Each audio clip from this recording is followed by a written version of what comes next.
நெல்லை மாவட்டத்தில் 14,50,000 ரூபாய் வெயிலிலும் மழையிலும் வாடுகிறது. என்ன 14,50,000 ரூபாயா என்ற உங்களின் ஆச்சரிய பார்வை புரிகிறது. இதோ இந்த செய்தி தொகுப்பில் விரிவாக காணலாம். பிளாஸ்டிக் ஒழிப்பு பெருகிக்கிட்டே வருது. மக்கள் வந்து போற இடம் கடைகள் எல்லாமே ஆக்கிரமிப்பு பண்ணி வச்சிருக்காங்க. கல்வி பிரச்சனை தொடர்ந்து போயிட்டு இருக்கு.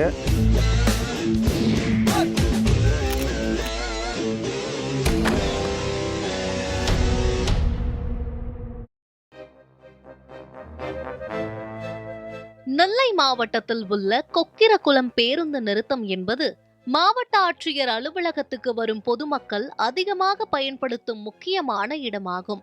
வெயிலின் கடுமையில் பயணிகள் நிம்மதியாக காத்திருக்க கூடிய வகையில் மாநிலங்களவை உறுப்பினர் விஜிலா சத்யானந்த் உள்ளூர் மேம்பாட்டு நிதியிலிருந்து 14,50,000 ரூபாய் ஒதுக்கீடு செய்யப்பட்டு 2022ஆம் ஆண்டு மே 15ஆம் தேதி குளிரூட்டப்பட்ட நவீன நிழற்குடை திறக்கப்பட்டது.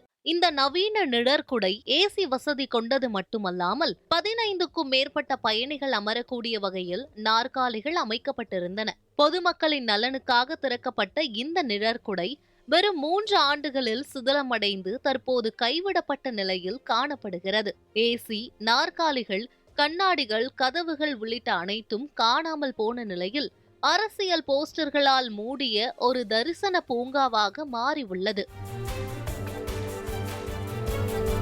அத்துடன் மாவட்ட ஆட்சியர்கள், அமைச்சர்கள் உள்ளிட்ட முக்கிய பிரமுகர்கள் தினமும் பயணிக்கும் இந்த பாதையில் இத்தகைய ஒரு நவீன வசதி இயங்காமல் இருப்பது வருத்தம் அளிப்பதாக அப்பகுதி மக்கள் கவலை தெரிவிக்கின்றனர். இது போன்ற சொத்துகள் சரியான பராமரிப்பின்றி சேதமடைவது பொது நிதி வீணாகும் ஒரு துயரமான எடுத்துக்காட்டாக இருக்கின்றது.